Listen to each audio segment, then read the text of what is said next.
আসসালামু আলাইকুম, সবাইকে শুভেচ্ছা জানাচ্ছি। মাসুম মাহবুব দেখছেন ওপেন দাস ইউটিউব চ্যানেল এবং মাসুম মাহবুব ফেসবুক পেজ। সারা দেশের বন্যা পরিস্থিতি কি একটু কমেন্ট করে জানাবেন। আপনারা যে যেই জেলাতে আছেন জানাবেন। সব জেলা থেকে চট্টগ্রামের পানি নাকি কমতে শুরু করেছে। সিলেট বা রাঙামাটি, বান্দরবন, খাগড়াছড়ি যে আমাদের পার্বত্য অঞ্চলগুলো আছে সেখানকার অবস্থা জানাবেন। এছাড়া সারা দেশের পরিস্থিতি যে যেই জেলায় আছেন সেখান থেকে একটু কমেন্ট করবেন যে আপনাদের সেখানে এই মুহূর্তে কি পরিস্থিতি আছে। দর্শক, আজকের গুরুত্বপূর্ণ বিষয়, ইরান মধ্যপ্রাচ্যে আবার তার সবচাইতে ভয়ঙ্কর মিসাইলের খেলা দেখালো। কেবল ইসরায়েলে যে মিসাইলটি ইরান ছুঁড়েছিল, আর কোনো দেশ ইরান কখনো সেটা অ্যাটাক করেনি। প্রধান শত্রু কি টার্গেট করেছিল ইরান, এবার সেটা আরব দেশে মেরেছে। মার্কিন ঘাঁটি উড়ে গেছে শুধু নয়, মার্কিন সেনাদের একটি বিশেষ ভবন পুরোটা উড়ে গেছে। আমেরিকার পেছন থেকে হাওয়া বেরোনো শুরু করেছে, ধোঁয়া বেরোচ্ছে এখন। জুলফিকার খাইবার শেখান ক্লাস্টার, তারপর এরকম অনেক নাম আমরা শুনছি না। ইরানের মিসাইলের নাম শুনতে গেলে আমাদের চোখ আটকে ওঠে। তাদের মিসাইল খেলাগুলো কি সেগুলো বলতে গেলে তাহলে আরো আটকে ওঠার মতো ঘটনা ঘটবে। আসেন আমরা কয়েকটা গুরুত্বপূর্ণ খবর দেই, তারপর আমরা সরাসরি আপনাদেরকে কি ঘটনা ঘটিয়েছে সেই বিষয় নিয়ে বিস্তারিত আলোচনা করব। মার্কিন সেন্ট্রাল কমান্ড সেন্টকম তারা বলছে ইরানের উপর সর্বশেষ দফায় তারা হামলা করেছে এবং সেখানে ইরানের অনেকগুলো সামরিক কেন্দ্র তারা ধ্বংস করেছে। আবার ইরানের গণমাধ্যম বলছে দক্ষিণাঞ্চলীয় শহর ও উপকূলীয় দ্বীপগুলোতে বিস্ফোরণের খবর দিয়েছে। মানে ইরানের যে গণমাধ্যম তারা বলছে দক্ষিণাঞ্চলীয় শহর ও উপকূলীয় যে দ্বীপগুলো আছে সেখানে মার্কিন যুক্তরাষ্ট্র অ্যাটাক করেছে এবং সেখানে বিস্ফোরণের শব্দ পাওয়া গেছে। পাশাপাশি হরমুজ প্রণালীতে মার্কিন ও ইরানি বাহিনীর মধ্যে সংঘর্ষের কথা জানানো হয়েছে গণমাধ্যমে। অর্থাৎ হরমুজ প্রণালীতে আমেরিকা এবং ইরানের মধ্যে তীব্র লড়াই চলছে। ইরানের ইসলামিক রেভলিউশনারি গার্ড বলছে মার্কিন হামলার জবাবে তারা রাতে বাহরাইন, কুয়েত ও জর্দানে মার্কিন সামরিক স্থাপনায় হামলা চালিয়েছে এবং বাহরাইনে মার্কিন পঞ্চম নৌবহরের সদর দফতরে ব্যাপক অ্যাটাকের মাধ্যমে প্রচুর ক্ষতির দাবি করছে ইরান। অর্থাৎ এই মধ্যপ্রাচ্যের সবচেয়ে বড় নৌবহর যেটা বাহরাইনে, এটাকে সিরিজ অ্যাটাক করে যাচ্ছে। মোটামুটি এক সাইড থেকে এটাকে ধ্বংস করতে করতে করতে এটাকে একেবারে কি বলবো ধোলাইখাল বানিয়ে ফেলেছে। মার্কিন প্রেসিডেন্ট ডোনাল্ড ট্রাম্প এর আগে বলছেন ইরানের উপর হামলা যতক্ষণ না আমি যথেষ্ট বলছি ততক্ষণ চলবে এবং এর সম্ভাব্য লক্ষ্যবস্তুর মধ্যে বিদ্যুৎ কেন্দ্র ও সেতু অন্তর্ভুক্ত রয়েছে। মাশাআল্লাহ, গুড। যুক্তরাষ্ট্র ইরানের বন্দরগুলোর উপর পুনরায় অবরোধ আরোপ করেছে। অন্যদিকে ট্রাম্প হরমুজ প্রণালী দিয়ে চলাচলকারী জাহাজের উপর 20% শুল্ক আরোপের পরিকল্পনা প্রত্যাহার করে নিয়েছে। বুঝতে পারছেন, যুক্তরাষ্ট্র 20% শুল্ক আরোপের যে পরিকল্পনা সেটা প্রত্যাহার করে নিয়েছে। ইরানের খেলা এবার বুঝছেন আপনারা, তারা হরমুজ প্রণালীতে 20% টোল নেবে আশা করছিল, কিন্তু সেই স্বপ্ন ভেস্তে দিল এবার ইরান। তাদের মিসাইল মেরে পেছন থেকে হাওয়া বের করে দিল। এখানে খুব দুর্দান্ত একটি ইন্টারেস্টিং খবর আপনাদেরকে আগে দিতে হবে।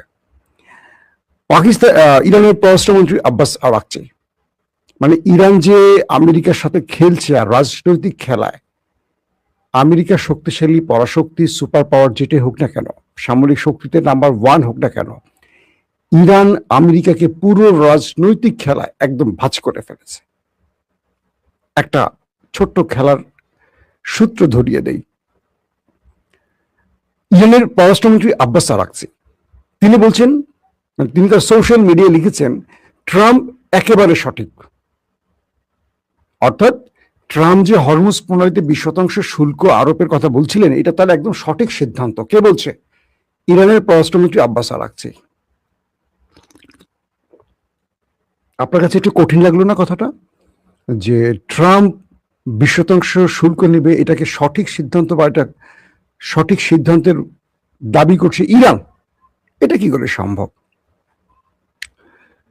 আব্বাস আরাকচি বলছেন, গুরুত্বপূর্ণ এই নৌপথে যাতায়াতের জন্য মাসুল নেয়ার বিষয়ে তেহরানের অবস্থানকে ট্রাম্প নিজেই বৈধতা দিয়েছে। এটা হলো মূল খেলা। অর্থাৎ ইরান হরমুজে তারা যে টোলের কথা বলছিল বা মেইনটেনেন্স ফির কথা বলছিল, আর আমেরিকা এটাকে অ্যাভয়েড করেছিল, বা আমেরিকা বলছে না এটা ঠিক নয়, এটা আন্তর্জাতিক জলসীমা, এখান থেকে এটা করা যাবে না, এখান থেকে কোনো টোল নেওয়া যাবে না। ইরানকে নিষেধ করেছিল কে? আমেরিকা। আর এখন কি হলো, যখন আমেরিকা নিজে এখানে এসে বাকি জাহাজগুলোকে নিরাপত্তা দেওয়ার কথা বললো, তখন তিনি নিজে 20% শুল্ক চেয়ে বসলো।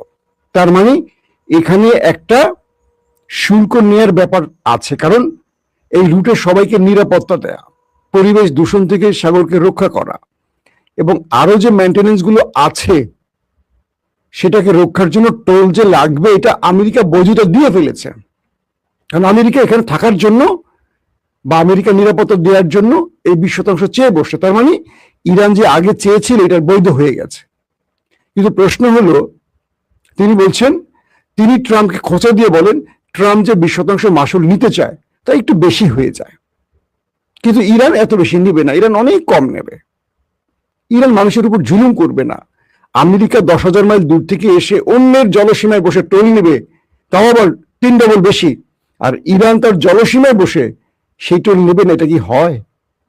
এখন ট্রাম্প কি বলবে বলেন?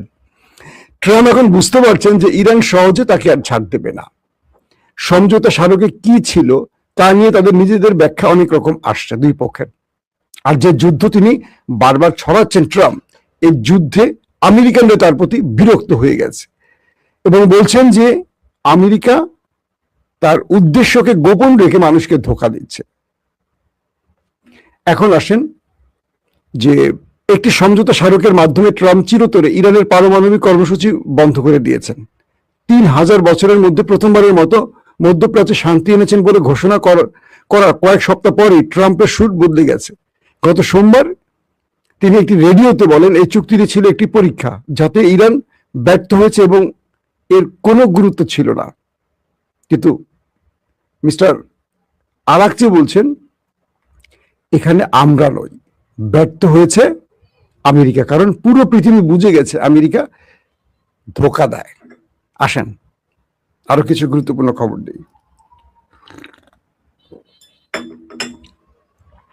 ইরানের ভূখণ্ডে যুক্তরাষ্ট্র নতুন করে চালানো হামলার জেরে Islamic Revolutionary Guard Corps IRGC Kuwait, Bahrain ও জর্ডানে অবস্থিত মার্কিন সামরিক স্থাপনাগুলোতে যে ব্যাপক অ্যাটাক করেছে তার ছবি তথ্য আসতে শুরু করেছে। মার্কিন বেশ কিছু ঘাঁটিকে দেখা গেছে একদম আগুনে জ্বলছে। আইআরজিসির পক্ষ থেকে বলা হয়েছে তারা বাহরাইনে একটি ঘাঁটিতে প্রচুর সংখ্যক মার্কিন সেনারা অবস্থান করছে, সেটাকে উড়িয়ে দিয়েছে।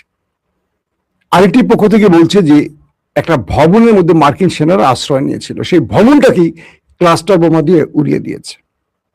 এখন বলেন আমেরিকা কি এই ক্ষয়ক্ষতিগুলো স্বীকার করছে? আমেরিকা কোথাও এই ক্ষয়ক্ষতির পরিমাণ আর বলছে না। দর্শক, আইআরজিসি গত রাতে ক্রুজ ক্ষেপণাস্ত্র ও বিমান থেকে নিক্ষেপ করা বোমা দিয়ে ইরানের দক্ষিণাঞ্চলীয় প্রদেশগুলোর বেশ কয়েকটি উপকূলীয় ঘাঁটি ও অবস্থানে হামলা চালানোর জন্য যুক্তরাষ্ট্রের নিন্দা জানিয়েছে। তারা বলছে বিনা উস্কানিতে মার্কিন হামলা ও আইন লঙ্ঘনের জবাবে ইরান হরমুজ প্রণালী বন্ধ করে দেয় কোনো জাহাজই নিয়ম কানুন লঙ্ঘন করতে বা যুক্তরাষ্ট্রের সাথে সহযোগিতা করতে সাহস করেনি। এরপরেই এই মার্কিন আগ্রাসন চালানো হয়েছে, এটা তারা বলছে। এখন বাহরাইনে যে ক্লাস্টার বোমা মারলো আর যে ভিডিওটি ইরান রিলিজ করলো, পৃথিবীর গণমাধ্যম দেখালো, সেখানে দেখা গেছে আমেরিকা তার অত্যাধুনিক আকাশ প্রতিরক্ষা দিয়ে ইরানের মিসাইল আটকাবার চেষ্টা করছে। ভালো করে শুনবেন, আমি দৃশ্যটা না দেখিয়ে আপনাদেরকে চিত্রনাট্যের আকারে বুঝিয়ে দিচ্ছি। ইরান তার ভূমি থেকে বাহরাইনে ক্লাস্টার বোমা মারলো। ক্লাস্টার বোমা কি? একটি মিসাইল, তার অগ্রভাগে 50, 60, 70, 100-র মতো ওয়ারহেড থাকে। নর্মালি মিসাইল গুলো কি করে, একটি নির্দিষ্ট ওয়ারহেড নিয়ে চলে আসে এবং সেটা এসে ব্যাপক অঞ্চল ধামাকা করে বিস্ফোরণ ঘটায় ধ্বংস করে।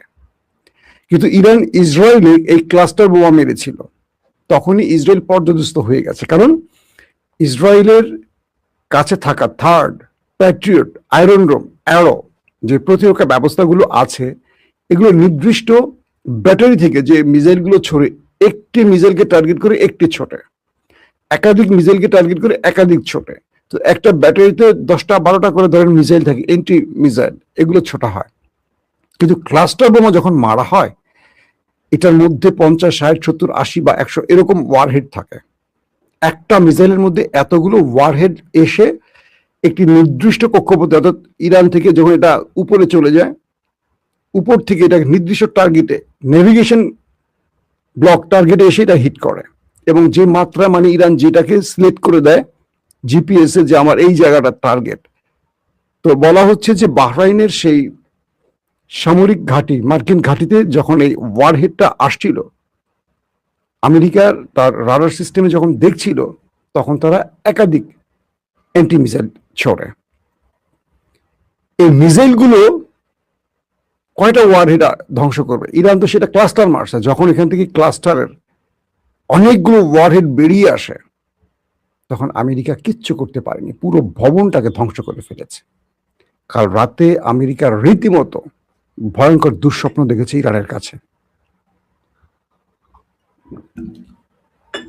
জর্দান, বাহরাইন, কুয়েত কাউকে ছাড়ছে না। জর্দানে তো ভালো ধোলাই শুরু করছে ইসরায়েলের দালাল এই জর্দানকে, একটার পর একটা আঘাত চলছে সেখানে। পুরো মধ্যপ্রাচ্যে এখন আতঙ্ক ছড়িয়ে পড়ছে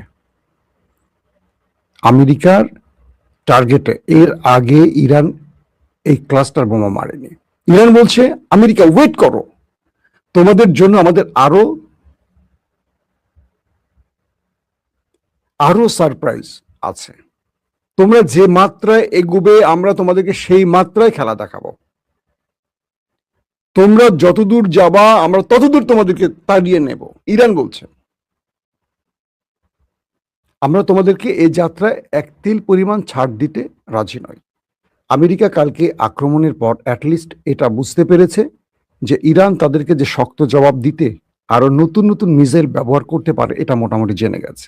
তবে আমেরিকা এখন পর্যন্ত বলছে তাদের কোনো ক্ষয়ক্ষতি হয় নাই। কিন্তু উপগ্রহের বা স্যাটেলাইট ইমেজ দেখা গেছে মার্কিন উপসাগরে থাকা, মানে গালফে থাকা মার্কিন ঘাঁটিগুলোকে মোটামুটি ধোলাই খেল বানিয়ে ফেলেছে ইরান। কিন্তু এটা ইরান তার গণমাধ্যমে দেখাচ্ছে। হয়তো আপনারা আগামী কয়েকদিন পর new York Times, Washington post, এই গণমাধ্যমগুলোতে দেখবেন, বা বিবিসি, সিএনএন দেখবেন। তারপরের খবরটি কি? ইসরায়েল এখন একটা দুর্দান্ত চালে আছে, কিন্তু ইসরায়েলের জন্য আরো দুঃসংবাদ কিছু আসছে। নেটোতে যখন এসছিল মিস্টার ডোনাল্ড ট্রাম্প, তখন এরদোয়ান তাকে বেশ কিছু বিষয় চাপ দিয়েছে। এর মধ্যে একটি হলো ইসরায়েল যেন লেবানন এবং সিরিয়া থেকে চলে যায়। এখন প্রশ্ন করবেন, সিরিয়ায় না হয় তুরস্কের ইন্টারেস্ট আছে, লেবানন তো ইরানের ইন্টারেস্ট।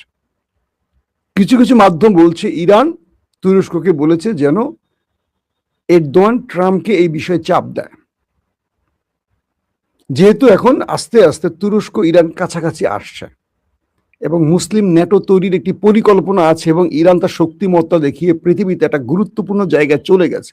তাই বিশ্বের অন্যান্য মুসলিম দেশগুলো প্রকাশ্যে হোক আর অপ্রকাশ্যে হোক ইরানকে সাপোর্ট দিচ্ছে বা মাথায় রাখছে। তো বলা হচ্ছে যে রজব তাইয়িপ এরদোয়ান ট্রাম্পকে ন্যাটোর বৈঠকে আঙ্কারায় সিরিয়া থেকে ইসরায়েলের সেনা সরিয়ে নেওয়া এবং লেবানন থেকে সরিয়ে নেওয়ার ব্যাপারে চাপ দিয়েছে। মিস্টার ট্রাম্প নেতানিয়াহুকে ফোন করে বলেছেন দ্রুত তুমি সিরিয়া থেকে তোমার সেনা সরিয়ে ফেলো। অর্থাৎ এখানে নেতানিয়াহুর যে ড্রিম প্রজেক্ট সেটা আটকে গেছে, এবং লেবানন থেকেও সেনা সরিয়ে নেওয়ার ব্যাপারে চাপ দিয়েছে, এবং সেটা ট্রাম্প নেতানিয়াহুকে বলেছে যে দ্রুত তুমি এই দুটো দেশ থেকে সেনা সরিয়ে ফেলো। ট্রাম্প এই চাপ দুটো দেওয়ার ফলে তুরস্কের খেলায় আবার আটকে গেল ইসরায়েল। এখানে রাজনৈতিক অনেক রকম খেলা আছে, পর্দার সামনে বলেন আর আড়ালে বলেন। কে কার বন্ধু কে কার শত্রু সবসময় বুঝবেন না। মনে করি আমরা যে ইরান, চীন, রাশিয়া তিনজন খুব আপন রক্তের ভাই, না, এরা প্রত্যেকের স্বার্থে এক। আমেরিকাকে ধ্বংসে ইরানকে চীন এবং রাশিয়া যে সাপোর্ট দেয়, ইসরায়েল ধ্বংসে তার এক কোনাও সাপোর্ট দেয় না। এটা কি জানেন? আমরা রাশিয়াকে ভালোবাসি, চীনকে ভালোবাসি, অনেকে ভালোবাসি, কি কেন বাসে? ইরানকে সাপোর্ট দেয়, কিন্তু আমেরিকার বিরুদ্ধে তারা সাপোর্ট দেয়, ইসরায়েলের বিরুদ্ধে দেয় না। যদি ইরানকে রাশিয়া এবং চীন ইসরায়েল ধ্বংসে কোনো সাপোর্ট দিত, এতদিন ইসরায়েল থাকতোই না। কারণ ইসরায়েল পৃথিবীর প্রতিটি শক্তিশালী রাষ্ট্রকে তার গ্রিপে রাখে, তার অলিগারদের মাধ্যমে, তার হানি ট্র্যাপের মাধ্যমে, নানান রকম কৌশলে। পৃথিবীর এমন একটি দেশ, পুরো পৃথিবীতে সবচেয়ে অল্প ইহুদিরা, 1-1.5 কোটি বা 2-2.5 কোটি, এই সারা পৃথিবীতে খুঁজে বের করতে, এক ইসরায়েলি বোধহয় 1,20,00,000-এর মতো এরকম বোধহয় আছে ইহুদি একটা দেশে মাত্র, তাদের দেশই একটা। 57টি মুসলিম দেশ, 200 থেকে 250 কোটি মুসলিম পৃথিবীতে, 200 থেকে 250 কোটি, আর তাদেরকে কাঁপিয়ে দিচ্ছে মাত্র 1-2 কোটি ইহুদি সারা পৃথিবীতে। 1-2 কোটি, সর্বোচ্চ 2.5 কোটি। আমি শুধু ইসরায়েলের বলছি, 1 কোটি থেকে 1,20,00,000 বা 1.5 কোটি এরকম ইসরায়েলে ইহুদি আছে, বাকিরা আরব মুসলিমও আছে সেখানে। সারা পৃথিবী খুঁজলে কত? 2 কোটি হলো, 2.5 কোটি হলো, 250 কোটি মুসলমানকে তাড়া করছে তারা। কারণ জ্ঞান বিজ্ঞানে তারা এগিয়ে গেছে এবং পৃথিবীর বড় বড় রাষ্ট্র মোড়লদেরকে তারা বিভিন্ন রকম অ্যাভিস্টিন টাইপের ফাইল তৈরি করে, হানি ট্র্যাপ তৈরি করে, একটা অন্ধকার রাজ্য তৈরি করে, শয়তানের পূজা করে তারা তাদেরকে আটকে ফেলেছে। কারণ একটা জিনিস বুঝতে হবে, ধরেন বাংলাদেশে ক্ষমতা পরিবর্তন করতে চান আপনি চরমনাই করেন, জামাত করেন, ইসলামী ঐক্যজোট করেন, খেলাফত করেন, বিএনপি করেন, জামাত করেন, জাতীয় পার্টি করেন, এনসিপি করেন, আর কোনো দল আছে নাকি? গণ অধিকার তো কোনো দল না। গণ অধিকার তো রাস্তার টোকাইদের একটা স্টল, সেখান থেকে অল্প দামে গেঞ্জি টেঞ্জি জাঙ্গা বিক্রি করে। এ তো দালালি করে কোনো রকম 1-2টা লোক এমপি হবে, তারপরে ছিটকে পড়ে যাবে আর খুঁজে পাবে না, রাস্তায় আমতারেকের মতো আম বিক্রি করবে এই নুরু বা রাশেদেরা। লেখা রাখেন, আগামী কয়েকদিন পর এদের ব্যক্তিগত কিছু সম্পদ হবে, এরা ধরা খেয়ে যাবে, তারপরে এদের রাজনীতি শেষ। বিএনপি আওয়ামী লীগ তুলে ফেলে দিবে, এটি নিয়ম খেলা। কারণ এদের কোনো চরিত্র নাই, মানে নুরুদের কোনো চরিত্র নাই, যাদের চরিত্র নেই তাদেরকে কেউ ওন করে না দীর্ঘদিন।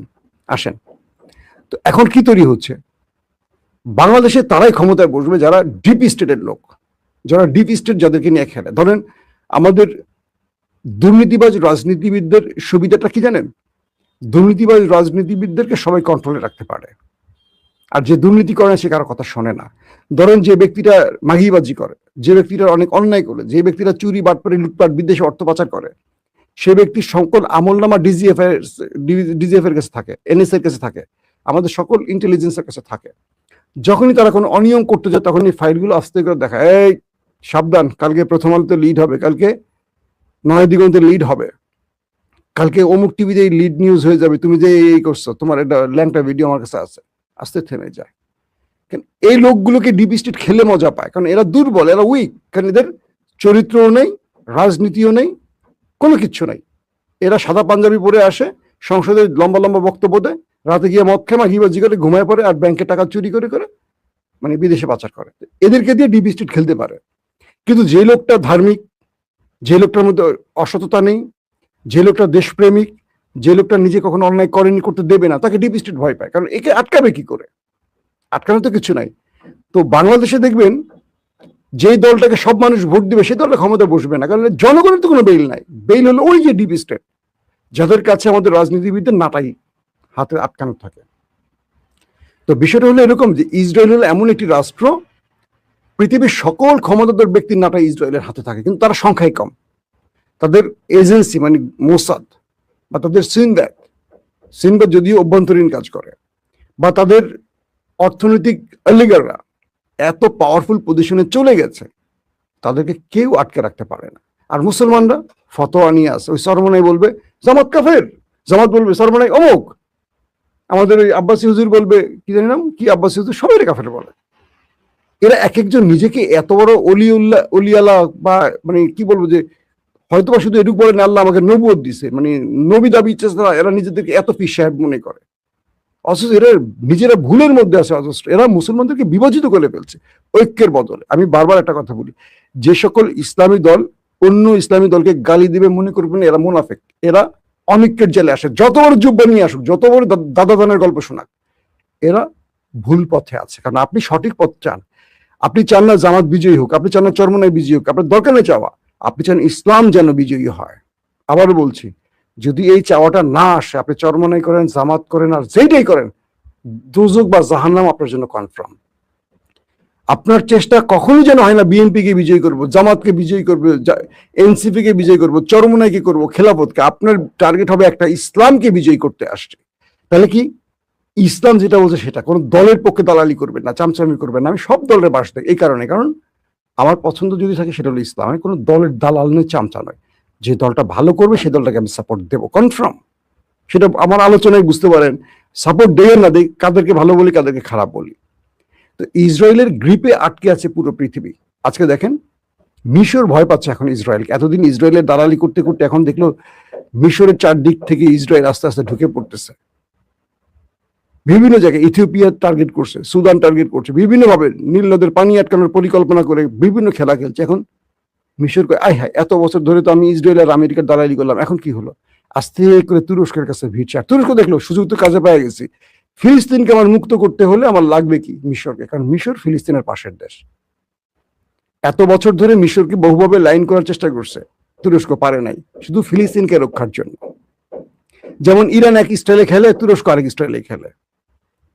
তুরস্ক যেহেতু ন্যাটোর দেশ এবং শক্তিশালী একটা ভূমিকা ওয়ার্ল্ড ইস্টাবলিশমেন্টে, মিশরকে বাগিয়ে এখন মিশর তুরস্ক একটা টেবিলে বসছে, একসাথে মহড়া করছে। কারণ ফিলিস্তিনকে মুক্ত করবে তুরস্ক, এটা তার প্রধান টার্গেট। এই জন্য সে ট্রাম্পকে ন্যাটোতে ডেকে সিরিয়া ছাড়তে বললো, লেবানন ছাড়তে বললো। কাকে? ইসরায়েলকে। তো বহুমাত্রিক খেলা এখন চলছে। এবং ইরানের যেই দুর্দান্ত সাহসী পদক্ষেপ, ট্রাম্প ভরকে গেছে। ট্রাম্প ভাবতেছে যে এই দেশটা কেমন একটা দেশ, নিউক্লিয়ার অ্যাটাক করছে। কালকে দাবি করছে যে আমরা স্বল্প মাত্রায় নিউক্লিয়ার অ্যাটাকও ইরানে করেছি। এখন তারা বুঝতে পারছে যে ফুল মাত্রা নিউক্লিয়ার মারলেও ইরান ভয় পাবে না, এই জাতি মরে যাবে কিন্তু হার মানবে না। এই জায়গাটাই ট্রাম্পের সবচেয়ে বড় ভয়। তাই বিভিন্ন রকম স্ট্র্যাটেজিক ভাবে পরিকল্পনা ঘুরাচ্ছে, চাপ বাড়াচ্ছে, হিট করছে, বড় বড় কথা বলছে, কিন্তু লাভ হচ্ছে না। ট্রাম্প যত রকম চেষ্টাই করছে, সব চেষ্টা ইরানে গিয়ে ব্যর্থ হয়েছে। কারণ ইরানিরা মরতে রাজি, সার্বভৌমত্ব বা অধিকার বা তাদের যে মুসলিম ঐতিহ্যের যে অহংকারটা, সেটাকে মাটিতে মেশাতে চাচ্ছে না। সো ইরানে তাদের পরাজয় কনফার্ম। এই জাতি মরে যাবে, আমেরিকার কাছে হার মানবে না। আল্লাহ হাফেজ।